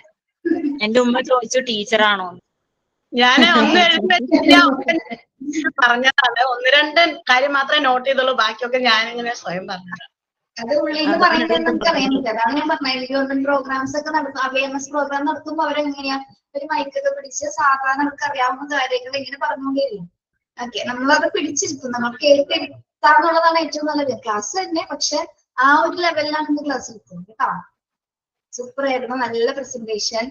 എന്താ പറയാ, നല്ല ഒരു എന്താ പറയാ നാട്ടുമ്പുറക്കാരി ഒരു ടീച്ചറിനെ കണ്ട പോലെ തോന്നിയത് അല്ലെ? നല്ല പ്രസന്റേഷൻ, നല്ല വാക്കുകൾ. അതെ, വാക്കുകളിലൊന്നും നല്ല പ്രൊണൗൺസിയേഷൻ, നല്ല രസം. എവിടെയാ നാട്? എവിടെയാ മനസ്സിലാ? പാലക്കാട് ജില്ല. പാലക്കാട്. ഓക്കെ. ആ ടോപ്പിക്ക് ശരിക്കും മനസ്സിൽ ഡ്രൈ സബ്ജക്റ്റ് ആണ്, പക്ഷെ നമ്മൾ എങ്ങനെയാ എടുത്തു ആ പ്രസന്റേഷൻ ചെയ്യുന്ന രീതി അങ്ങനെയാണ്. അത് ഓരോരുത്തർക്കും ഓരോ ഒരു എഴുത്തുകാരന്റെ ഭാര്യയാണ്, അതുകൊണ്ട് അതിന്റേതായ അക്ഷരസ്ഫുടതയൊക്കെ എന്തായാലും ഉണ്ടാവും. എന്താണ് പേരെന്താണ് ഹസ്ബൻഡിന്റെ? ആളുടെ പേര് രതീഷ് കണം. ഞാൻ ഒരിക്കൽ മാഡം ഇതില് നമ്മള് ഒരു പ്രയർ ചൊല്ലിയില്ല, ആൾ എഴുതിയതാന്ന് പറഞ്ഞ ഒരു കവിതയൊക്കെ. വോയിസ് മാത്രം എല്ലാവരും എന്റെ കേട്ടിട്ടുള്ളൂ, എന്റെ മുഖം ആദ്യമായിട്ട് കാണുമായിരിക്കും. മുഖം കാണിക്കാൻ പറ്റത്തുള്ളൂ, നല്ല സുന്ദരിയാണ് കേട്ടോ. അതുകൊണ്ടല്ല, ഇതുപോലെ എന്തെങ്കിലും കാര്യങ്ങൾ കഴിഞ്ഞ പ്രാവശ്യം ഞാൻ എടുത്തു. പക്ഷെ അപ്പൊ ഞാൻ വിചാരിച്ചു എനിക്ക് ക്യാമറ ഓൺ ആക്കണം എന്താന്നുള്ളത് അറിയില്ലല്ലോ. ഇനിയിപ്പോ അതൊരു മറ്റുള്ളവർക്ക് ഒരു ബുദ്ധിമുട്ടാവണ്ട, പറ്റി ക്യാമറ ഓൺ ആക്കരുത്. നിങ്ങളുടെ ക്ലാസ്സിൽ നിങ്ങൾ കേട്ടോ. അതാണ് നല്ലത്. നമുക്ക് ഡയറക്റ്റ് കണ്ടുകൊണ്ടിരുന്ന ക്ലാസ് എടുക്കുന്നതാണ് കുറച്ചുകൂടി സുഖം. ഇപ്പൊ എന്റെ ക്യാമറ ഓഫ് ചെയ്തപ്പോ നിങ്ങൾക്ക് കുറെ പേർക്ക് എന്നെ കാണാൻ പറ്റുന്നുണ്ടായില്ല. എനിക്ക് തോന്നി എങ്ങനെ ഒരു പ്രസന്റേഷൻ കൊടുക്കണം എന്നുള്ളൊരു ഫീലിംഗ് തോന്നുന്നു. അതെന്റെ എനിക്ക് നിങ്ങളെ കാണാതെ എടുക്കുമ്പോ വേറൊരു ഫീലിംഗ് കാണാം. ഒരു 6-7 വർഷമായി ടീച്ചിങ് ഫീൽഡുമായി ചെറിയ അങ്ങനെ ബന്ധത്തിലൊക്കെ പോകുന്നുണ്ട്. ഞാൻ സ്കൂളിലെ ടീച്ചേഴ്സ് 2-3 വർഷം ടീച്ചേഴ്സ്, ഞാൻ അന്ന് പറഞ്ഞില്ലേ മറ്റേ ലീവ് വേക്കൻസി ഒക്കെ ആവുമ്പോ ടീച്ചിങ്ങിനൊക്കെ പോകും. ഇപ്പൊ പിന്നെ പ്രീ മെട്രിക് ഹോസ്റ്റലില് ക്ലാസ് എടുക്കാൻ പോകുന്നുണ്ട്, വീട്ടില് ഹോം ട്യൂഷൻ ഉണ്ട്. അതിന്റെ ഒരു ഇതായിരിക്കും വിചാരിക്കണം. നല്ല ഏബിൾ ആണ് കേട്ടോ, നല്ല ഏബിൾ ആയിട്ടുള്ള ടീച്ചറാണ്. നല്ല പ്രസന്റേഷൻ, എനിക്ക് ഇഷ്ടപ്പെട്ടു കേട്ടോ, നല്ല രീതിയില്. Thank you ma'am, thank you all. പിന്നെ ഇത് സിമ്പിൾ ആണ്. ഇതിപ്പോ എന്ന് വെച്ചാൽ റോൾ മോഡൽ പോലെ ചെയ്യും. കാരണം നമ്മളിത് നോക്കി പറയേണ്ട കാര്യമില്ല. നിങ്ങൾക്ക് ആ ടോപ്പിക്ക് മനസ്സിലായാൽ സിമ്പിൾ ആയിട്ട് നമുക്ക് പറയാൻ പറ്റും. അങ്ങനെയാണ് ക്ലാസ് എടുക്കേണ്ടത് കേട്ടോ. സുറുമി എടുത്തതുപോലെ അങ്ങനെ തന്നെ. സുറുമിയുടെ വേറെ പ്രസന്റേഷൻ ആണ്. എന്താണ്, ചാപ്റ്റർ പ്രസന്റേഷൻസിലൂടെ കുറെ കാര്യങ്ങൾ കാണിച്ചിരുന്നു. കുറച്ചും കൂടി ഇന്നോവേറ്റീവ് ആയിട്ടുള്ള രീതിയിലാണ് എടുത്തത്. സുറുമി അന്നും ക്ലാസ് എടുത്തപ്പോൾ കുറച്ചുകൂടി നന്നായിട്ട് തന്നെ എടുത്തിരുന്നു അല്ലെ? ഓരോരുത്തർക്കും അവരുടേതായിട്ടുള്ളൊരു ശൈലി ഉണ്ട്, അതിലേ വരുള്ളൂ. നിങ്ങൾ എങ്ങനെ പ്രാക്ടീസ് ചെയ്താലും നിങ്ങൾ എങ്ങനെയാണോ അതേ ഇവിടെ പ്രസന്റ് ആവുള്ളൂ. ഓക്കെ, അല്ലാതെ നമുക്ക് ഒരിക്കലും ആർട്ടിഫിഷ്യൽ ആയിട്ട് ക്ലാസ് എടുക്കാൻ പറ്റില്ല. നാച്ചുറൽ ആയിട്ട് നമ്മൾ ഉള്ളിൽ നിന്ന് വരും. ഉള്ളിൽ നിന്ന് വരണമെങ്കിൽ നമ്മൾ പ്രിപ്പയർഡ് ആയിരിക്കണം. നമുക്ക് കുറച്ച് കാര്യങ്ങൾ അതിനെ പറ്റി ഒരു ധാരണ ഉണ്ടെങ്കിൽ നമുക്ക് പറയാൻ പറ്റും. ഓക്കെ, മനസ്സിലായോ? ഞാൻ അന്നും പറഞ്ഞിരുന്നു സെമിനാർ സീരിയസ്നെസ്, അത്രയും സീരിയസ് ആയിട്ട് തന്നെ എടുക്കണം, പ്രസന്റ് ചെയ്യാനുള്ളതാണെന്ന് കേട്ടോ. അങ്ങനെ പഠിച്ചെടുക്കുകയാണെങ്കിൽ ഒരു പ്രശ്നമില്ല. ഇതിലും നല്ലൊരു പ്ലാറ്റ്ഫോം നിങ്ങൾക്ക് എവിടെ കിട്ടാനാ? ഇത് കിട്ടാനാണ് നമ്മുടെ ടീച്ചേഴ്സ്, നിങ്ങളുടെ ഫ്രണ്ട്സ് മാത്രമേ ഉള്ളൂ. അപ്പോ നല്ല കൂളായിട്ട് ക്ലാസ് എടുക്കണം. ക്ലാസ് എടുത്ത് പഠിക്കാന്നുള്ളതാണ് ഏറ്റവും ബെസ്റ്റ്. അല്ലാതെ നമ്മൾ കുറെ റെക്കോർഡ്സ് എഴുതിയോ അല്ലെങ്കിൽ വൈവ അറ്റൻഡ് ചെയ്യുന്നതോ അല്ല, ക്ലാസ് എടുക്കാൻ പറ്റണം. അതാണ് നമ്മൾ ഇവിടുന്ന് ഏറ്റവും കൂടുതൽ പഠിച്ചെടുക്കേണ്ടത് കേട്ടോ. കേട്ടോ. അതല്ലേ വേണ്ടത്. നമ്മൾ പ്രാക്ടിക്കലി ചെയ്യാൻ പോകുന്നതാണ്. നമ്മൾ എഴുതുന്ന റെക്കോർഡ്സ് ഒക്കെ നമ്മുടെ കുറച്ച് മാർക്സിനും അല്ലെങ്കിൽ നമ്മുടെ ആ റെക്കോർഡിക്കലായിട്ടുള്ള പർപ്പസിന് വേണ്ടിയാണ് നമ്മൾ അത് ഉപയോഗിക്കുന്നത്. അവിടെ ഉപയോഗിച്ച കാര്യങ്ങൾ നമ്മൾ പ്രാക്ടിക്കലി യൂസ് ചെയ്യുന്നതാണ് എന്ത് നമ്മുടെ ക്ലാസ്സിൽ. റിയലിസ്റ്റിക് ആയിട്ട് നമുക്ക് പെർഫോം ചെയ്യണമെങ്കിൽ ക്ലാസ് എടുക്കാൻ നല്ലോണം പഠിക്കണം. യെസ്, മനസ്സിലാവുണ്ടോ പറയുന്നത്? Yes ma'am. നിങ്ങൾക്ക് എന്തെങ്കിലും തോന്നി ഈ സെമിനാർ കേട്ടിട്ടാ? അടിപൊളി. നമ്മുടെ ഡെയിലി ലൈഫായിട്ട് ടച്ച് ചെയ്ത് പറയുമ്പോഴാണ് കൂടുതൽ പറ്റുന്നതെന്ന് തോന്നി. അതെ, എനിക്ക് തോന്നിയത് എനിക്ക് പണ്ടത്തെ എന്റെ ഒരു ടീച്ചർ ഇങ്ങനെ ക്ലാസ് എടുക്കുമായിരുന്നു. സയൻസ് പണ്ട് നമ്മള് പരിസര പഠനം എന്നൊക്കെ പറഞ്ഞ് ചെറുപ്പത്തിലെ ഒരു 4-ോ 5-ലോ പഠിക്കുന്ന ആ ടീച്ചർ ഇങ്ങനെ കുറെ നമ്മളുടെ പരിസരത്തുള്ള കാര്യങ്ങളൊക്കെ ചുറ്റുപാടിനെ കുറിച്ച് ക്രിയേറ്റ് ചെയ്ത് അങ്ങനെയൊക്കെ പറയുള്ളൂ. അതേപോലെയാണ് എനിക്ക് തോന്നിയത്. 6 വർഷം കൊറേ ചിന്തിക്കാൻ പറ്റി. നല്ല രസം. ഇങ്ങനെയൊക്കെ ഒന്ന് ക്ലാസ് ചെയ്യും. കുട്ടികൾക്ക് ഇഷ്ടപ്പെടുന്ന ടീച്ചേഴ്സ് ആയിട്ട് മാറണം കേട്ടോ. അതാണ് നമുക്ക് വേണ്ടത്. അതായത് നമ്മൾ വർക്ക് ചെയ്യണം, അല്ലാതെ നമുക്ക് വെറുതെ പോയി ക്ലാസ് എടുക്കാനൊന്നും പറ്റില്ല. നമ്മള് ഇപ്പൊ മനസ്സ് അത്യാവശ്യം പ്രിപ്പയർ ചെയ്തിട്ടുണ്ടായിരുന്നു അല്ലേ ക്ലാസ് എടുക്കാൻ? ഞാൻ പ്രിപ്പയർഡ് അല്ല, ജസ്റ്റ് പോയിന്റ്സ് മാത്രം. ഞാൻ പ്രിപ്പയർഡേ അല്ല, ഞാൻ നോക്കിയിട്ടുണ്ട്. പക്ഷെ നമുക്ക് ഇപ്പൊ ഈ പറഞ്ഞത് ഞാൻ ട്യൂഷൻ ക്ലാസ്സിലൊക്കെ നമ്മൾ എടുത്ത് ഈ ടോപ്പിക്കുകളൊക്കെ നമുക്ക് കുറച്ച് പരിചിതമായ ടോപ്പിക്കുകളാണല്ലോ. ടോപ്പിക്സ് ഒക്കെ നമുക്ക് പറ്റും. അപ്പൊ ഇതിൽ 1-2 പോയിന്റ് ഇപ്പൊ ഞാൻ സത്യം പറഞ്ഞാൽ നമ്മളിപ്പോ ആ ഇത് നോക്കിയപ്പോ പോർഷൻ നോക്കിയപ്പോ എനിക്ക് ഈ ആഴ്ച വരില്ല, അടുത്ത ആഴ്ചക്ക് ആയിരിക്കും ഉണ്ടാവുക നോക്കിയപ്പോ ലിനി അതിന്റെ ഇടയിൽ ഇന്ന് ഉണ്ടാവില്ല പറഞ്ഞു. അപ്പൊ ഇപ്പൊ ഞാൻ ഓഫീസിലാണ്. കഴിഞ്ഞ ക്ലാസ്സിൽ ഞാൻ പറഞ്ഞിട്ട് അവരും ലീവ് ആവാൻ പറഞ്ഞതാണ്. കാരണം ഇതേപോലെ ഓരോരുത്തർക്ക് ലീവ് ആവും അല്ലെങ്കിൽ പ്രിപ്പയർഡ് ആയില്ല. ശരിക്കും എക്സ്ക്യൂസ് ഇനി പറയണ്ട കേട്ടോ. എന്തെങ്കിലും ക്രിട്ടിക്കൽ സിറ്റുവേഷൻസ് ഒക്കെ ആണെങ്കിൽ മാത്രം ഒഴിവാകാം. അല്ലാത്തവരോട് ഞാൻ അന്ന് ഒരുപാട് പറഞ്ഞു, നിങ്ങള് എല്ലാവരും പ്രിപ്പയർഡ് ആയിരിക്കണം, സെമിനാറിന് മാർക്ക് ഉള്ളതാണെന്ന് എല്ലാം പറഞ്ഞിരുന്നു കേട്ടോ. അപ്പൊ അതിനനുസരിച്ച് പ്രിപ്പയർഡ് ആകാം. ഓക്കെ. ഞാനിപ്പോ എടുക്കേണ്ടി വരും തോന്നിയപ്പോ ആ പോയിന്റ്സ് മാത്രം ജസ്റ്റ് ഇപ്പൊ ഞാൻ ഓഫീസിലാണ്, വർക്കിംഗ് ആണ്. അപ്പൊ അതിന്റെ ഇടയിൽ ഞാൻ ഒരു റൂമിൽ ഇരുന്നിട്ടാണ് എന്നും ഇവിടുത്തെ ഓഫീസിൽ അവരുടെ സമ്മതത്തോടു കൂടി തന്നെയാണ് ഞാൻ ഇരിക്കുന്നത്. ഞാൻ പറഞ്ഞു, ഞാൻ ഓട്ടിസം സെന്ററിൽ ഭിന്നശേഷി കുട്ടികളുടെ ട്രെയിനിങ് സെന്റർ ആണ്. അപ്പൊ നമുക്ക് കുട്ടികൾ ചിലപ്പോൾ കൂടുതൽ ഉണ്ടെങ്കിൽ എനിക്ക് ഇരിക്കാൻ പറ്റില്ല. അതാ ഞാൻ കഴിഞ്ഞ പ്രാവശ്യം മാഡത്തിനോട് പറഞ്ഞു, എനിക്ക് അടുത്ത ആഴ്ച പറ്റിയില്ലെങ്കിൽ പിന്നത്തെ ക്ലാസ്സിൽ ചില ക്ലാസ്സുകളിൽ ഏതെങ്കിലും കുട്ടികൾ എക്സ്ട്രാ കുട്ടികൾ ഉണ്ടെങ്കിൽ എല്ലാവരും ഞങ്ങൾ 3 സ്റ്റാഫാണ് ഇവിടെ ഉള്ളത്. അപ്പൊ എക്സ്ട്രാ കുട്ടികൾ ഉണ്ടെങ്കിൽ അവർക്ക് കെയർ ചെയ്യാൻ പറ്റില്ല. അപ്പൊ അതിനനുസരിച്ച് എനിക്ക് ക്ലാസ്സിൽ കയറാൻ പറ്റുള്ളൂ. അപ്പൊ വന്നപ്പോ ഇനി അതുപോലെ അതിന്റെ തൊട്ട് മുന്നേയുള്ള ടോപ്പിക്കിന് ഉണ്ടാവില്ല. വന്നൊന്ന് പ്രിപ്പയർ. പിന്നെ ഈ പറഞ്ഞ പോലെ നമ്മൾ കേട്ട് പരിചയമുള്ള ടോപ്പിക് ആണല്ലോ ഈ ക്ലാസ്സുകൾ. സ്കൂളിൽ നമ്മൾ കുട്ടികൾക്കും പഠിപ്പിച്ച് പരിചയമുള്ള ടോപ്പിക് ആയപ്പോ അങ്ങനെ എടുത്തു എന്ന് മാത്രം. ഓക്കെ, എന്നാലും നല്ലായിരുന്നു. രേഖ നന്നായിട്ട് പഠിക്കണം കേട്ടോ ക്ലാസ് എടുക്കാനായിട്ട്. അല്ലെങ്കിൽ നമുക്ക് പോയി പഠിപ്പിക്കാനുള്ളതാണ്. നല്ലോണം പ്രാക്ടീസ് ചെയ്യണം. ശരിയാവും. പറയാൻ പറ്റുന്നതാണ്. ടെൻഷനോ കാര്യമൊന്നും വേണ്ട. നമ്മുടെ ക്ലാസ്സിലാണ് പ്രസന്റ് ചെയ്യുന്നത്. അപ്പൊ കുറച്ചും കൂടി നന്നായിട്ട് പ്രിപ്പയർ ചെയ്തിട്ട് അത് എടുക്കണം. ആ ടോപ്പിക് തന്നെ ലാസ്റ്റ് എടുത്താലും മതി കേട്ടോ. ഓക്കെ. ആരുടെ ആയിരുന്നു? ഇനിയിപ്പോ ഒരു പ്രസന്റേഷൻ ചെയ്യാനുള്ള സമയം ഉണ്ടാകും തോന്നുന്നില്ല. അടുത്ത ടോപ്പിക് ആരുടെ ആയിരുന്നു? സൗണ്ട് ആണോ? സൗണ്ട് പൊല്യൂഷൻ ആരായിരുന്നു?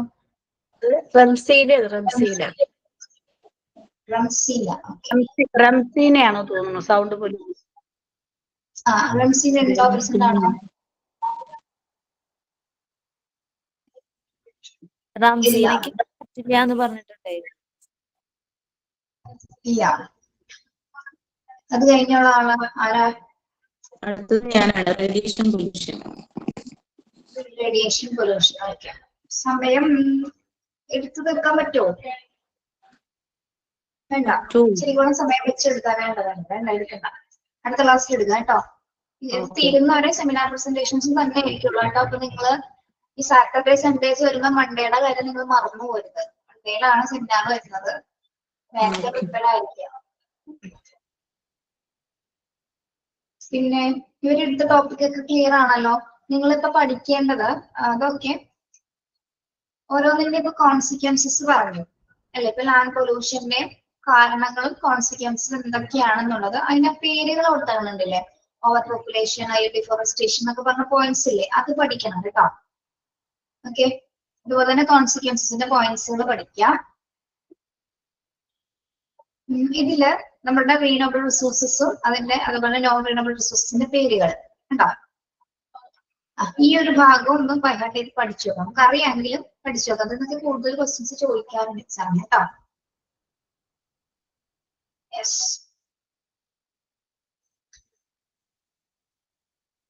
നിങ്ങള് സമയക്കുറവ് ഉണ്ടാവും എന്ന് വിചാരിച്ചാൽ പ്രസന്റ് ചെയ്യാതിരിക്കണം. നിങ്ങൾക്ക് പറ്റുന്ന രീതിയിൽ സമയം എടുത്ത് അതിനെ സെമിനാറിൽ ചെയ്തോളൂ കേട്ടോ. അത് കുഴപ്പമില്ല. നമ്മൾ കറക്റ്റ് ടൈം ഷെഡ്യൂൾ വരുമ്പോൾ എന്തെങ്കിലും എടുത്ത് തീർക്കണം എന്നുള്ളത് വേണ്ട. ഫസ്റ്റ് ടൈം ഒക്കെ അല്ലേ, അതുകൊണ്ടാണ് അങ്ങനെ നിർബന്ധിച്ച് ചെയ്യിപ്പിക്കാത്ത കേട്ടോ. അല്ലെങ്കിൽ നമ്മൾ സമയം തരും അത്ര ടൈമിനുള്ളിൽ എടുത്ത് തീർക്കണം. അതും കറക്റ്റ് നല്ല രീതിയാണ് അത് ചെയ്യുന്നത് കേട്ടോ.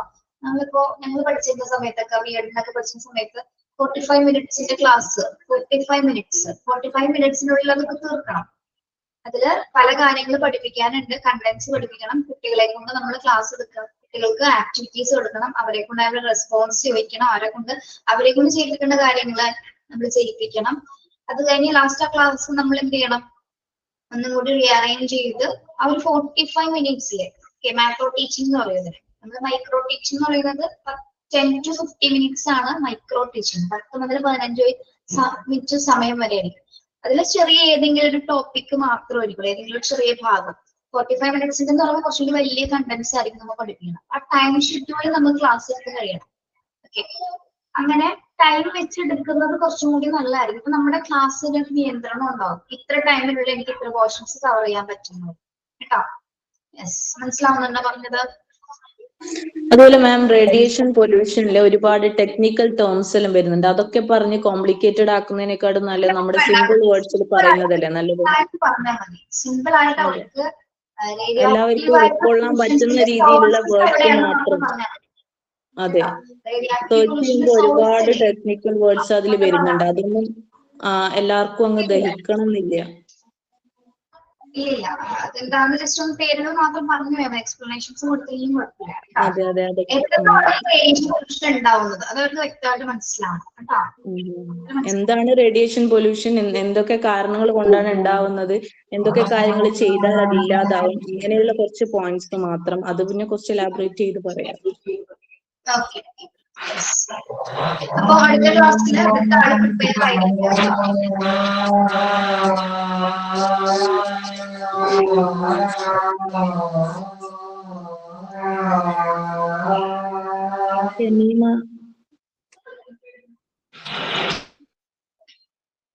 Okay, yes. അപ്പൊ അടുത്ത ക്ലാസ്സിൽ ആരും ഒഴിവാകുമെന്നൊന്നും പറയരുത് കേട്ടോ.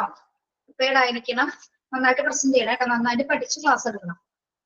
ഓക്കെ, എടുക്കുന്നതുകൊണ്ട് ഇപ്പൊ മൈൻഡപ്പ് ചെയ്യാണ് കേട്ടോ. സൈൻ ഔട്ട് പറയാമോ?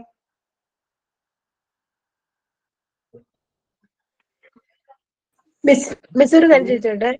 നമുക്ക് ടൈം ടേബിളിനെ പറ്റിയിട്ടില്ല. ടൈം ടേബിള് അപ്പൊ അതിൽ പ്രിൻസിപ്പൽ ടൈം ടേബിൾ എന്ന് പറഞ്ഞ ഇതുണ്ടല്ലോ, ഒരു സെക്ഷൻ. പക്ഷെ ഞാൻ പല സ്കൂളിൽ അന്വേഷിച്ചപ്പോ അവര് അങ്ങനെ പ്രിൻസിപ്പൽ ടൈം ടേബിൾ കീപ്പ് ചെയ്യുന്നില്ല എന്നാ പറഞ്ഞത്. നമുക്ക് പ്രിൻസിപ്പലിന്റെ ടൈം ടേബിൾ കീപ്പ് ചെയ്യണില്ലെന്നോ? പ്രിൻസിപ്പൾ അങ്ങനെ ക്ലാസ് എടുക്കാൻ വരാറില്ല, അതുകൊണ്ട് പ്രിൻസിപ്പൽ ടൈം ടേബിൾ ഇല്ല. ബട്ട് ടീച്ചേഴ്സ് ടൈം ടേബിൾ അത് ഓൾറെഡി നമ്മുടെ റൂൾസ് ആൻഡ് റെഗുലേഷൻസ് എന്നൊക്കെ പറയൂലേ എഡ്യൂക്കേഷന്റെ, അതിൽ ഓൾറെഡി അങ്ങനെ ഒരു സംഭവം ഉണ്ട്. പക്ഷെ മിക്ക സ്കൂളുകളൊന്നും അതൊന്നും പാലിക്കുന്നില്ല.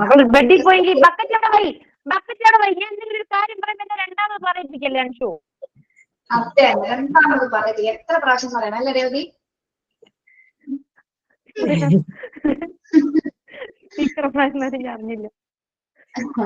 അപ്പൊ ഓരോ സ്കൂളിൽ ഡിപ്പെൻഡ് ചെയ്തിട്ടായിരുന്നു. പക്ഷെ ഞാൻ പഠിപ്പിച്ച സ്കൂളിലൊക്കെ അവർക്ക് ഉണ്ടായിരുന്നു. അവരത് ഫോളോ ചെയ്യുന്നത് എല്ലാ വീക്കിലും കയറണമെന്നില്ല. ഓൾറെഡി ചില ക്ലാസ്സുകൾ മാത്രമേ ഒരു കയറുള്ളൂ. ഓക്കെ, അത് ഓരോ ഡിപ്പെൻഡ് ചെയ്തിരിക്കും. ചിലപ്പോൾ ഉണ്ടാവില്ലായിരിക്കും കേട്ടോ. എങ്കിൽ പോലും നമ്മുടെ അക്കാദമിക് ആയിട്ടുള്ള ഒരു പ്രൊഫൈലിൽ ഒരു പ്രിൻസിപ്പൽസിന്റെ ടൈം ടേബിൾസിനെ കുറിച്ച് മെൻഷൻ ചെയ്യുന്നുണ്ട്. ഓക്കെ, സൈൻ ഔട്ട് ആരാണ്? സൈൻ ഔട്ട് ഉണ്ടായിരുന്നു മാം. സ്പീക്കർ ഓൺ ആക്കി പറഞ്ഞപ്പോ അതിൽ ഓൺ ആയിപ്പോയി.